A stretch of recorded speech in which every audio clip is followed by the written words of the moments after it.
Hi guys, Artiar here. So today we'll be talking about the evolution Lattice and which unit I think they're the best to invest in first. Just like the perfect Lattice, everyone have their own preference. Depends on your account, depends on what kind of playstyle, and depends what kind of unit you currently want to focus. Like for example, my brick account, then I probably need to focus more on the SR unit rather than my SSR unit because of the perfect Lattice is actually very rare to actually unlock their potential through the skill. So everything here I'm going to go through is based on my personal playstyle, the content I'm currently focusing on, and who would I upgrade if I have the access or I have the evolution Lattice. So hopefully this gives you some direction if you're unsure who should you go for and where should you start. So now let's jump into it. So today I'll be going through the tier list with the as a character unit itself, so it's a better visual for you to actually take a look what am I actually talking currently. Alright, so the first one is going to be Mizuki Makoto. It's a new unit. I can't really test her from the test server and also the content creator server. So basically, this unit here have a dispel. When you do damage here based on defense, you have a 50% chance to dispel 2 buff. Then you apply defense up for your team. So she have a dispel in her kit, but this dispel here is only 50% of the chance. But in a way, she did give defense up for your team. Your S2 here will enter a state that increase the counter attack chance and apply wound. And then your S1 here have another dispel, but it's based on her S1. So if you want to dispel her, she's also doing a pretty good job. But it seems like you actually want to invest into her to have a better unit. Like the number of dispel you want to do, it will increase. But here it seems like it's actually a fighter then with a mixture of dispel, because it's increasing your multiplier based on the defense, increasing the chance of getting dispel. But you'll notice that this is a max skill dispel.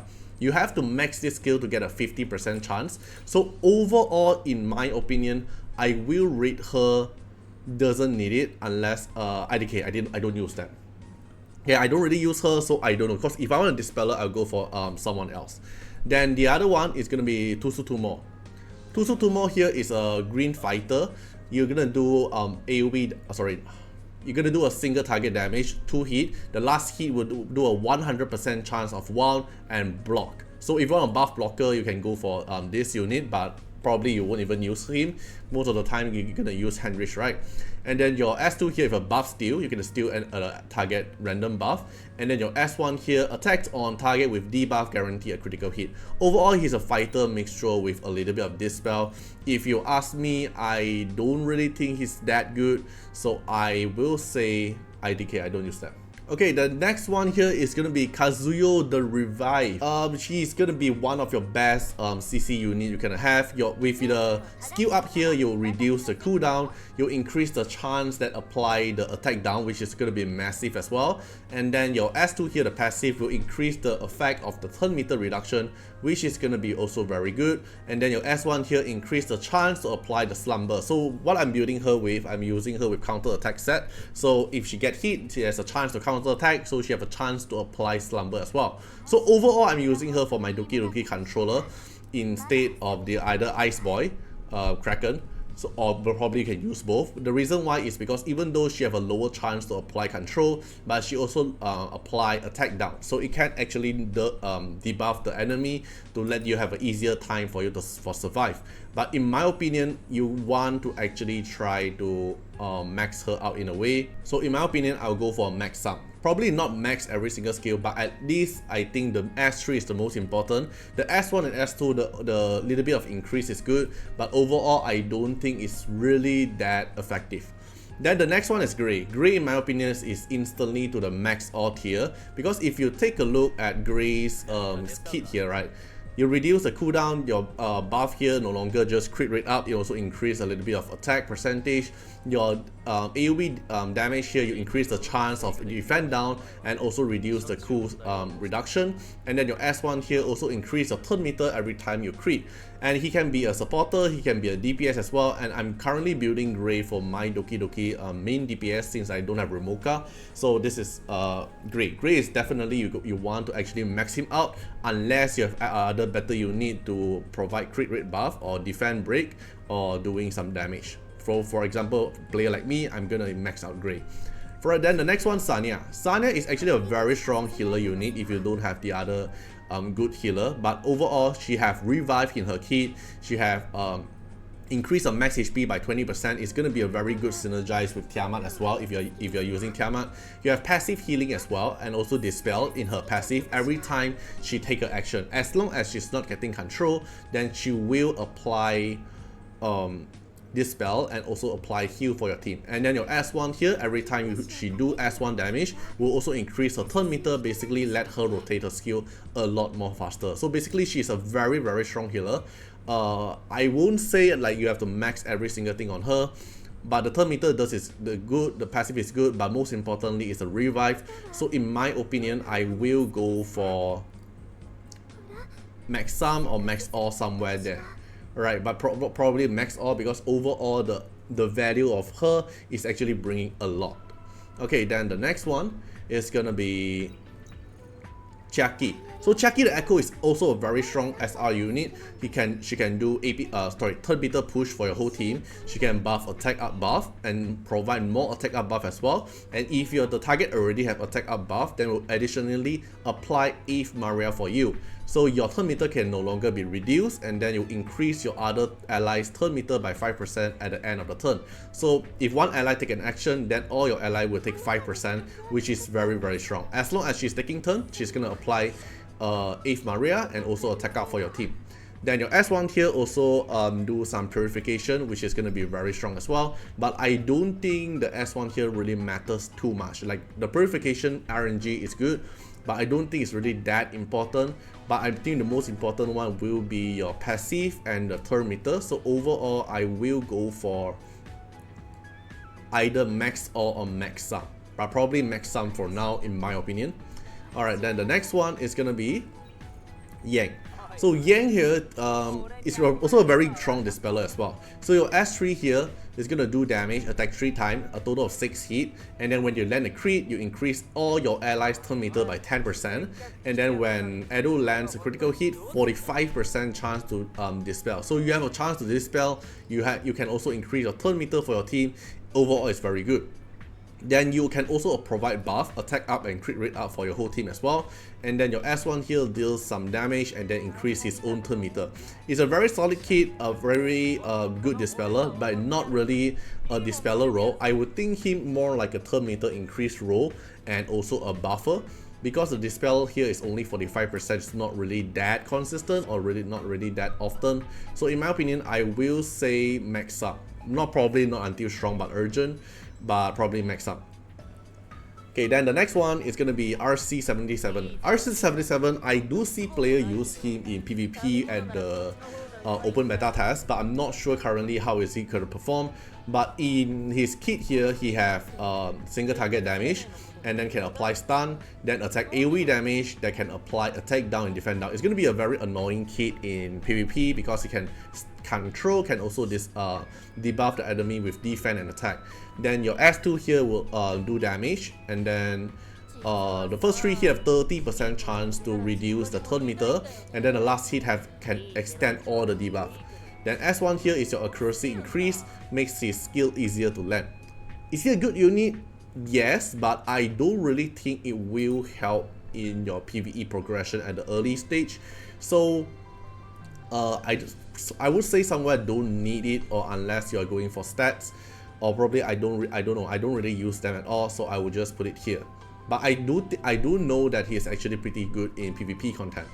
Then Viper. So Viper is the dispeller I'm currently using for my account. That does AoE damage, 75% chance to dispel 2 buff, and 65% chance to apply attack down and speed down. This is so good because your chance of dispelling is actually pretty high. 75% chance compared to the other unit that I just made, like who else? Yang, right? Yang have the dispel as well, but compared to Viper here, the dispel chance is not really that high. Okay, so his dispel chance is more higher. Apply attack down and speed down to make your team survival even better, which is also good. And then passive here, your reduce the damage taken from critical hit for all allies. Any allies is attacked, as long as he's not getting stunned, he have a chance to counter attack with his S1. Okay, then this chance increases to 60% if ally getting a critical hit, so he can be a counter attacker for free. Alright, for free. So if we compare to this girl here, her counter attack depends if she's in that defensive state, even though the counter attack is 100%. But meanwhile, Viper here, as long as your ally get a crit, I have a 60% chance to counter attack. I don't really need to take any action at all. Then every time when you counter attack with the S1, you have a 30% chance to apply silence to the enemy as well, which is also very good. Then at the start of the combat, you'll grant 2 stacks of the Serpent skin, which is when you get 4 stacks, then the passive is triggered again. You switch consume all stack, and using slash sales, you're gonna use your S3 for free. So you're gonna, if you stack up the Serpent skin a lot more faster, then you're gonna cast the skill a lot more faster for S3 for free as well. But some typo here, it's not a her, he's a boy, not right, not a girl, right? Am I right? I think he's a boy. Yeah. Okay, so overall the dispel chance and so attack down and speed down, I really like him. But I don't think you really need to max the skill. Okay, I don't think it doesn't need the skill up unless you're going for stats or either going for the RNG chances, because your skill up here doesn't increase your dispel chance, which means if you're using him as a dispeller, the 75% chance is already there. It's just a matter of how many buff you dispel and the chance of landing attack down and speed down, which I don't think that matters too much. So that's just based on my opinion. Then the next one is Obo. So Obo is the character that if you want to use for the DOT damage, which is with the Shadow Sanya. So even though I have a Shadow Sanya, I don't really have the resources to go for her yet, because Shadow Sanya needs her S1 to be max. And the Shadow Sanya team I usually see, they actually pair her with Lily. So is she good? Yes, the DOT chance is good. The dispel here is also good. The S1 here also applies DOT, but I don't really think that you really need the skill up. So I would say strong but urgent, not urgent, because even if you're using a DOT team, probably a late end game, you want to increase the chance for the DOT, but probably not now. Then the next one is Kraken. So Kraken here is one of the main CC unit probably everyone is using in Doki Doki. The S3 here applies turn meter reduce, apply freeze, and if the turn meter is clear, you're gonna the freeze chance increase to 100%. If your skill up, you increase the chance of freezing, you increase the effect of turn meter reduce, and also the cooldown reduction, which is good. Then your S2 here, you can also increase the chance to apply the deep frozen, and then your S1 here have different break. Overall, it's a very strong unit, but I don't think you really need to max out Kraken, but at least his S3 probably, so you want to max some, but probably not max all. Okay, then the next one is going to be Oboro. Oboro, personally, I don't really use her at all. I'm not sure if anyone gonna use her. Then the single target damage here, you have a 75% chance to do bleed. Then on the crit, then you're gonna reduce the enemy turn meter. You have a defense break at her S2. Your S1 here has speed down. So overall, she's a bleed user, but I don't really see her, or I don't really use her at all. So personally, I will put her at the lowest tier because I don't use them. Okay, I don't use them at all. Then the next one is Rin the Anbo. Rin the Anbo is also some of the DPS unit people is actually using. She have an AoE damage that actually give herself speed up first, then AoE damage to everyone, then she is a speed skiller. So every single speed she's gonna increase the final damage. So you can build her with very fast as a very fast DPS dealer. Then your S1 here, do one single target, every speed, also a speed skiller, every speed she have, final damage increase, and then you can have a chance to apply speed down. Your S1 here deals 3 hit of damage to a single target. If the target speed is lower than hers, most probably you are going to be slower than her, because she's going to apply herself with speed up, she's going to apply you speed down. Then her S1, when she do damage to you, it will increase the final damage. It's going to be a very solid single target DPS if you really need a blue DPS. So depends on your usage, alright? So probably strong but not urgent, or probably max some. So personally for me, I'm not going to use her, but I do see a lot of players using her. But for me, I would say strong but not urgent, unless you really need a blue DPS. But probably I think most of you are going for Rosa, then you're not going to use Rin the Anbo. Then the next one is Turandot. Turandot S3 applies attack up and defense up for your all ally, which is very good. And then your S2 here will do damage, and then 30% chance to reduce the turn meter, and also 40% chance to dispel a buff, which is also good. Then your S1 here do damage, and then have a chance to get accuracy. So overall, she's kind of like a debuffer and also a buffer for your team. You buff up your team, You're gonna dispel the enemy buff and also reduce the turn meter. Everything here is a single target as well, and it's gonna be very good, especially she's a red color one. She's gonna be very good for Terramation. So depends on your usage as well. You can also go for her to reduce the cooldown, to make it 3 turns, to make it consistent attack up and defend down. So probably max sum. Okay, then the next one is gonna be Rin. I don't use Rin at all, but I'm not sure if other players use Rin. So Rin here have Taunt, have also attack down reduction.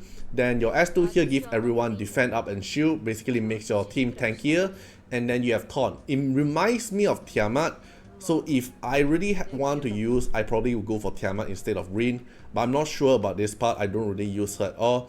But based on how I'm judging it, you increase the chance of getting Taunt, you increase the duration of attack down, you increase the shield amount of defense. I don't really think it's worth it. I will say IDK, I don't use that. Then the next one is Dina. So Dina is one of the best DPS you can actually have, not DPS, sorry, debuffer you can actually have in the game. So it's an AoE debuff to apply defense break, and then if you have defense break, you apply vulnerable. If you have a vulnerable, then you apply erosion. Erosion is upon taking a critical hit damage, you consume 1 stack to take additional real damage equal to 60% of the attacker's attack, and then increase the attacker turn meter. So this one here, it will do extra true damage. Basically, it's the best debuffer you can actually have. And then the damage boost here will help you apply erosion, and then your S1 here will steal turn meter. Overall, I will say you don't really need to skill her up to actually use her, because everything in her kit is already there. The chances of defense break, the chances of vulnerable is pretty consistent. And then even you skill her up, it won't increase the chance. The only increased chance is for your erosion. It does help, but it's not really that the main thing. The main thing is defense break and vulnerable. Then unless you really want to CD reduction her, or probably you want to go for the stats for extra speed from her prowlers here. If not mistaken, this one here gives some extra speeds here. Unless you really need this 12 speed or the extra stats like accuracy, or else I don't really see a usage for her to increase the skill up, because everything is already at her base kit. Then the next one is Dorothy the Wisher. Your S3 here give everyone crit rate up, you're gonna give everyone lifesteal, and then dispel 1 debuff. If the effect triggers a crit, it will purify 2 debuff. Then you have turn meter increase for your team as well, and apply crit damage up, and reduce everyone's enemies and shell CD by 1 turn. It's a very strong supporter unit. And then your S1 here, random ally will get a turn meter boost. It's a strong supporter. It's a strong supporter, but I don't think it's that urgent, so I'll put it as strong but not urgent. Then the next one is gonna be Kazama Kazuyo. Kazama Kazuyo S3 attack. Cast a frenzy spell for all allies. Reduce all enemies and shell CD by 1 turn. Basically CD reduction for your whole team, and apply speed up for everyone. It's a 3 turn speed up, by the way, if you max it out. And then your S2 here. You do damage, and then you have a chance to dispel, and then a 50% chance to increase all enemy skill CD target by 1 turn. Basically, you dispel them and you have a chance to extend their CD. Then S1 here applies speed down. So she's a buffer, she's a supporter, and also a debuffer for your team. But overall, I don't really like to use her at all, so I would put her at the lowest tier. Then the next one is going to be Chucky. So Chucky is one of the best supporter you can have at an SI unit. She heals based on your max HP. For every 2% HP loss, your healing effect increase, and also apply Origami Guardian to increase your to reduce the damage taken you're gonna take by 35%. It's very good, especially if you're gonna max her out. I'm trying to max her out, but I'm lack of the Lattice already, so I hope I can get more Lattice for the SR. Then you get a single target heal, you increase the healing 50% of the target max HP, and then apply Origami Guardian so you can protect them to reduce the damage taken. S1 here will also heal 2 allies with the lowest HP percentage and apply 1 stack of Origami Guardian, which is very strong. Overall, her kit is very simple: heals and apply Origami Guardian to reduce your damage taken. So I will say max sum. It's actually pretty strong, or probably even max all, somewhere here. But if you ask me, probably I will go for max sum. But the S1 here does help as well, like the healing effect here, and also the amount of ally heal. But overall, because the healing is based on your target max HP, it's not going to scale with her attack, so I will say max sum instead of max all. Then Fungus here is a very strong debuffer and also a DOT enabler, so you will actually see Fungus in Termination and also people using Fungus with Shadow Sanya. So your S3 here AoE damage applies speed down and DOT damage as well. Your S2 passive is pretty strong, especially when you max it out. Every time when your target attack, then Fungus have a 50% chance to assist. Then every time when he assists with the single target, he have a chance to actually apply DOT damage. So it's going to be a DOT enabler for Shadow Sanya team. Without Shadow Sanya is also good with the speed down. I would say max sum. Probably not max all, but in my opinion, I'll go for max sum. Then the next one is going to be Marvel. So Marvel here is one of the unit that I actually like the most, and what I'm using him since I don't have the other SSR unit. So I'm using the turn meter here. You will max it out. You have 100% chance to apply speed down and resist. You have a 60% chance to reduce the target turn meter by 40% if you max it out. So overall, it's a very, very strong effect, but he get a little bit of nerf, and then the boss get a little bit of buff because a lot of people abusing the turn meter down to reduce the boss to take action. So you might actually reconsider this.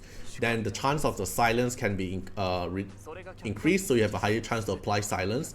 And your S1 here increase the chance of the action steal. So in my opinion, I will max out his S3, but probably not S2 and S1. So I will say max sum. Depends on what you need. Personally, I went for the S3 because you increase accuracy here, and the S3 here is very important for the amount of turn meter you can reduce.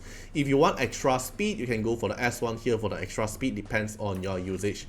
But I don't really see too much of the usage of S1 other than action steal. So depends on you. Then the next one, Valerian, is one of the healer and shield expert I actually use a lot, and she is also a buffer. The S3 here give you Hazy Dream. Everyone can get random basic buff effect. Everyone gets shield when they take the action, and if someone actually die when she's at the Hazy Dream 2 turn, then Valeria will revive them and heal 20% of their HP, but you instantly prop away the bubble, the Hazy Dream bubble. Then she also have invincibility able to apply for your ally, and also heal over time. Heal over time is the only way for Valerian to actually heal your character, because she's a shield expert. People take shield from the buff, and then the only way for you to heal is through the heal over time, and then your S1 here have a chance to actually control them with slumber. Overall, I will say you kind of want to like max out everything or max sum. This is pretty hard to pick, but I will probably go for max sum, unless you want the RNG chance of the control in her S1. Okay, then the next one is gonna be Dorothy. The Dorothy have AoE heal and then apply casted redeem remedy. When the turn start, heals the target 100% of Dorothy attack. Any exile healing turns into the shield. It is good, but it's attack skiller. While when I'm building a supporter, I kind of want them to be tanky instead of building with attack, because the heal here based on your attack, right? And then the single heal here is also basing on her attack. Then she applied this buff that is basing on her attack as well. And then your S1 here also do damage, and then you heal the ally based on the damage deal. Overall, you want to build Dorothy with high attack, and then you can only heal more. I don't really like that kind of playstyle, so I don't use that. I don't use Dorothy because I don't really want to build my healer with attack. Then Ditting. So Ditting here is if you watch my other video, you'll notice that I keep playing Ditting because I don't really have other DPS, strong DPS character for me to use. I don't have Marcia, I don't have like who else? I don't have Teron, I don't have Remoka, a lot of the other best single target DPS or the DPS unit. So I'm going for Ditting, which is my best bet to actually go for. It's an SR unit, and not to mention he's actually the dark unit disorder, so I can actually go for all the other content to play with. So let's say if I go for Reason, right, the red color DPS, probably I'm not able to play in odd, but since Ditting is a disorder, I'm able to play in all kind of content. So S3 here increase the multiplier 450%, increase your follow-up damage of S1 to damage to them as well, and then S1 here also do a lot of damage. Your passive here increase your crit rate boost by 60%. So which means if you only have 40% crit rate, he will also get a 100% crit as long as the exclusive mark is on that target. And then if you have overload crit rate, so let's say you build him 100% crit rate, and he's gonna get another 60% crit rate boost here, right? Then the 60% here will convert into crit damage for him. So that's the reason why he can actually do a massive damage, is because all of these conversion of crit rate and crit damage thing. So in my opinion, I actually use him a lot, so I'll go for max all. Definitely worth the max all everything else. Then Chachi the God, you apply defend up, you apply immunity, you have the chance to extend all the buff duration, and then the success is 80% of effect accuracy, so it depends on your effect accuracy as well. Then S2 turn meter, this is also very good because you do 3 hit that damage, and then you have 60% chance to reduce the target turn meter by 20%. Every hit here also have a chance to apply speed down. Then your S1 damage here reduce the crit rate effect. So overall, if you want to skill him up, it really depends on how high you want the chance to trigger the succeed. The succeed here, you can increase the chance to 70%. Then you want a critical success to increase the chance as well. Then you want to skill up, or else you don't really need it. So I will say it's like don't need unless you probably strong but not urgent, or don't need unless for stats, because everything here is just the chance, right? Then the last one, Victor. Victor is actually one of the tanky DPS you want to go for, even though he got a nerf, but you can treat him as a berserker, because single target damage you do 4 hit based on 110%. Before you use the skill, you reduce 40% of your current HP, and then you reduce the HP, you turn into a shield. But the most importantly is the passive. So the passive here, every 10% of the lost HP he have, then the more damage he's gonna do, and then the more damage reduction he's gonna get. So it's very strong because the lower the HP, the more tankiness he's gonna get because of the damage reduction, and also the more damage he's gonna do. So it's a berserker. It's a very crazy target. I don't think it's gonna be good for certain PvE until you reach like certain late end game. But overall, it's a very strong unit. If you want to use Victor, okay, depends. If you want to use Victor, you probably want to max out Victor, or else it's max out. Depends on your usage, right? If you don't really need his performance currently, then you don't have to go max it. For example, currently I'm not using him, so I'm definitely not gonna max him. So yeah, this will be my tier list for the SR unit investment with the Evolution Lattice. It really depends on, are you currently using them? Okay, probably if you skip the whole analyze and instantly come and do this part, you have to make sure that if you are using them, then this is the priority. So if I put Victor here, and if you're not using Victor, doesn't mean that you have to invest into Victor higher than Chucky or higher than Marvel. Okay, on second toss, probably Victor is at max sum, probably not at the max all, but depends on your usage, right? So TLDR, this will be my tier list for the SR Evolution Lattice. Everything here based on my playstyle, and also you have to think that everything here is based on your usage. If you are not using that unit, then you don't really have to invest your Evolution Lattice on them. But this is everything I base on my usage. I think that these 3 units deserve to max all everything. Then this kind of unit here probably require some certain skill to be max will be good enough. For example, Kraken here, S3 max is all you need. Then strong but not urgent. I do think they are strong, but I don't think they are urgently needed the skill up. And then these 3 units here, I think they don't really need the skill up because everything is already at their kit, unless you want additional stats and additional boosts. Then the rest here, I don't know. I don't really use them, so I can't really give a good comment on them. But if you have any part that you disagree with me, or you have any idea that I actually underestimated them, you can also let me know at the comment section, so I can have a better point of view with other players as well. So hope you guys enjoyed the video, and see you guys in the next one. Bye bye. Special thanks for the direct support on the YouTube membership. So for the benefactor of Artiar, which is JenMP, SPVCEJVMQ, Trendcan, thank you so much for your support. And also special thanks for the supporter or patron of Artiar, which is Louis Schneider, Agni, Wang Tamer, Ziggy, Kamaruki, Sunwalks, Rimu, Chani, Antonio Winterspoon, Cragran, Calamity, Rocco Standions, Jordan Alons. Special thanks for your support.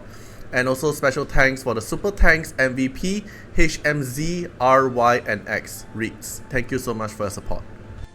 Special thanks for the direct support on the live stream super chat for the latest 10. Thank you so much for Code Wilderness, Calamity, Acne, Love Fatima, Fatima Little Underwear, Blocks, Riku Fred, Choni. Thank you so much for your support.